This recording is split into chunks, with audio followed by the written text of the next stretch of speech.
अस्सलाम वालेकुम स्टूडेंट, क्या हाल चाल है जी। मैं मोहम्मद अहमद नज़ीर, आप लोगों का फिजिक्स टीचर। मेरे बेटे चैप्टर नंबर 15 इलेक्ट्रोमैग्नेटिक इंडक्शन के वीक 4 का लेक्चर 2 जो कि म्यूचुअल इंडक्शन है, और अगर इसमें लॉन्ग के पॉइंट ऑफ व्यू से देखूं तो बहुत इंपॉर्टेंट क्वेश्चन है, और इसके बाद जो ट्रांसफार्मर को समझने के लिए भी ये बहुत इंपॉर्टेंट है। मेरे बेटे सबसे पहले what is the meaning of mutual induction. Mutual का मतलब जैसे म्यूचुअल फ्रेंड्स होते हैं, लाइक बाहमी आपस में ही।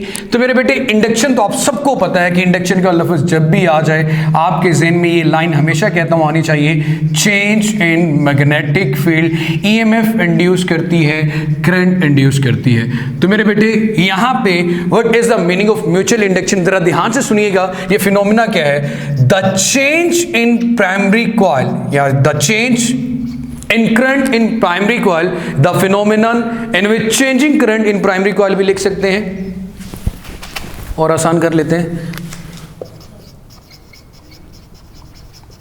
The phenomenon in which changing current की तब्दीली in primary coil में, the phenomenon in which changing current in primary coil induce करती है, पैदा करती है an EMF in secondary coil.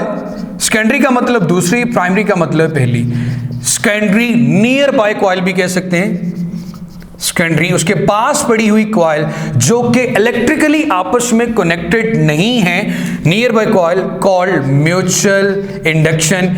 इस फिनोमेना को मेरे बेटे हम नाम देते हैं म्यूचुअल इंडक्शन का। अब जरा गौर से सुनिएगा मेरा बेटा, ये क्या कहानी है, ऐसा क्या है। मैं कह रहा हूं चेंजिंग मैग्नेटिक फील्ड का नाम नहीं लिया मैंने कहा इन विच चेंजिंग करंट की तब्दीली प्राइमरी कॉइल में इंड्यूस करती है ईएमएफ या इंड्यूस करंट करती है नियर बाय कॉइल में, दूसरी कॉइल में। इस फिनोमेना को मेरे बेटे हम नाम देते हैं म्यूचुअल इंडक्शन का। अब दो चीजें हैं, एक तो ये कि मेरे बेटे आप एक कॉइल लें जस्ट लाइक अ सोलेनोइड, इसके साथ आप एक ऑल्टरनेटिंग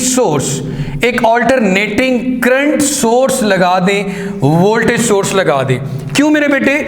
ऑल्टरनेटिंग करंट एसी आप सबको पता है कि वो अपना पोलैरिटी, वो अपने लेवल्स को ऑल्टर करता रहता है during the positive half cycle and during the negative half cycle. उसकी वैल्यू में तब्दीली आती रहती है, positive to negative and negative to positive, मतलब कम या ज्यादा होता रहता है, तब्दील होता रहता है।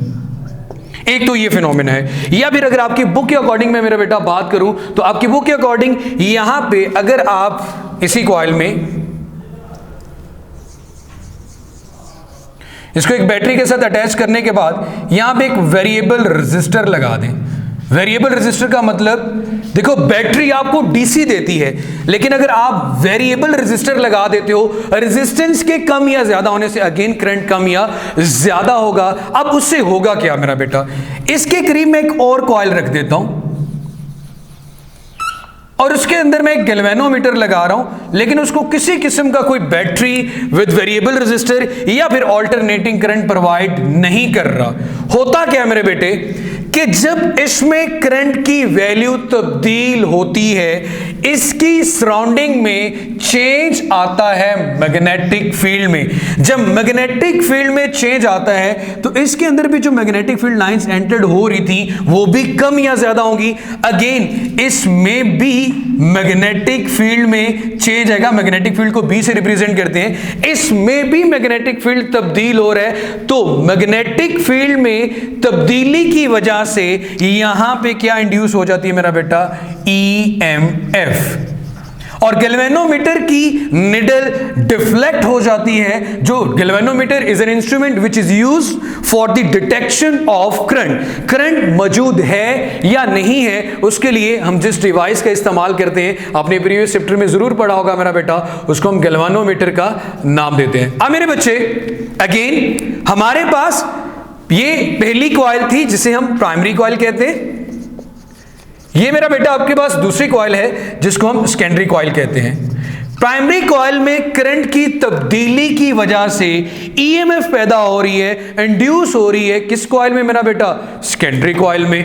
तो करंट की तब्दीली के साथ हमारी ईएमएफ डायरेक्टली रिलेट कर रही है, करंट की तब्दीली के साथ हमारी ईएमएफ डायरेक्टली रिलेट कर रही है। इंड्यूस्ड ईएमएफ को इससे रिप्रेजेंट करते हैं, साथ सेकेंडरी कॉइल में हो रही डायरेक्टली रिलेट कर रही है change in current in primary coil.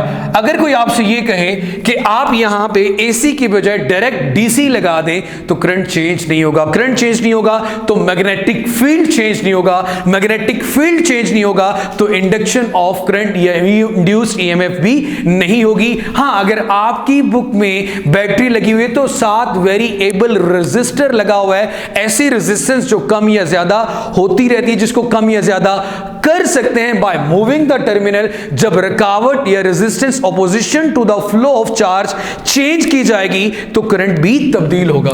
खैर, यहां पे अब अगेन वही चीज आपके ज़हन में सवाल आएगा, यार ये माइनस का साइन क्यों आ गया? मेरे बेटे लेंज़ेस लॉ अभी पढ़ा था, ऑपोजिशन की वजह से दरमियान में कौन सा साइन आता है कि ये इंड्यूस करंट, जो इंड्यूस करंट है वो अपने सोर्स को हमेशा अपोज करता है, तो अपोजिशन के लिए नेगेटिव साइन आता है। तो मेरे बेटे इस प्रोपोर्शनैलिटी के साइन को, ये प्रोपोर्शनैलिटी आपको ये चीज जरूर बताएगी कि जितना चेंज आ रहा है प्राइमरी कॉइल के करंट में उतनी ही ईएमएफ इंड्यूस हो रही है सेकेंडरी कॉइल के अंदर। दोनों एक दूसरे के साथ डायरेक्टली रिलेट करते हैं मेरे बच्चे, ये दोनों एक दूसरे के साथ डायरेक्टली रिलेट करते हैं। अब ये चीज हमें ये चीज तो क्लियर कर देती है, प्रोपोर्शनैलिटी आपको ये बता देती है कि इसके बढ़ने से ये चीज बढ़ेगी या इसके कम होने से ये चीज कम होगी, लेकिन कितना कम होगी कितना कम नहीं होगी इसके लिए आपको दरमियान में इक्वलिटी का साइन लाना होता है। उस इक्वलिटी के साइन को लाने के लिए, इस प्रोपोर्शनैलिटी के साइन को खत्म करने के लिए आपको एक कांस्टेंट यूज करना पड़ता है, और ये म्यूचुअल इंडक्टेंस में ये आपके पास एम आता है del I P over del T. अब मेरे बच्चे व्हाट इज एम? एम आपके पास एक कांस्टेंट फैक्टर होता है। आप सबको पता है इक्वेशंस में वो वाला कांस्टेंट लेके आते हैं जिसकी वजह से उस इक्वेशन में कोई फर्क ना पड़े। इसे कहते हैं मेरा बेटा म्यूचुअल इंडक्टेंस, इसे कहा जाता है मेरा बेटा म्यूचुअल इंडक्टेंस। इसका ऐसे यूनिट होता है आपके पास मेरा बेटा हेनरी। अब मुझे अगर 1 हेनरी को डिफाइन करना होगा तो डेल्टा टी इधर डिवाइड हो रहा है, इधर आके मेरा बेटा मल्टीप्लाई हो जाएगा, और आई पी इधर आके डिवाइड हो जाएगा, तो इधर सिर्फ एम बचेगा। अब बहुत से बच्चे पूछते हैं सर आप इस चीज को डिफाइन करते हुए माइनस का साइन क्यों नहीं लगाते? बेटा माइनस का मतलब सिर्फ ऑपोजिशन है और वो हमने डिफाइन कर दिया है मेरा बेटा, और इसको हमने एक्सप्लेन किया था बाय लेंज़ेस लॉ इससे प्रीवियस टॉपिक के अंदर। अब मेरे बच्चे हमें पता है इंड्यूस्ड ईएमएफ है तो वोल्टेज ही तो यूनिट वोल्ट आ गया, टाइम का यूनिट सेकंड आ गया, करंट का यूनिट एम्पेयर आ गया, और ये आपके पास आ गया 1 हेनरी। अगर मैं सबकी वैल्यूज 1 पुट करूं कि अगर आपके पास 1 एम्पेयर का चेंज, 1 एम्पेयर करंट का चेंज 1 सेकंड में आए तो कितनी ईएमएफ इंड्यूस होगी? 1 वोल्ट। तो इंडक्टेंस कितनी होगी मेरा बेटा? 1 हेनरी। ये था मेरा बेटा हमारे पास म्यूचुअल इंडक्शन का टॉपिक। अगेन डेफिनेशन में एक दफा देख लें, the phenomena in which changing current in primary coil induces an EMF in the secondary coil is called mutual inductance. अपना बहुत सारा सा ख्याल रखिएगा, कोई क्वेश्चन पूछना हो तो मेरा बेटा कमेंट सेक्शन में भी पूछ लें। खुश रहें, जीते रहें, आबाद रहें। अल्लाह हाफिज़।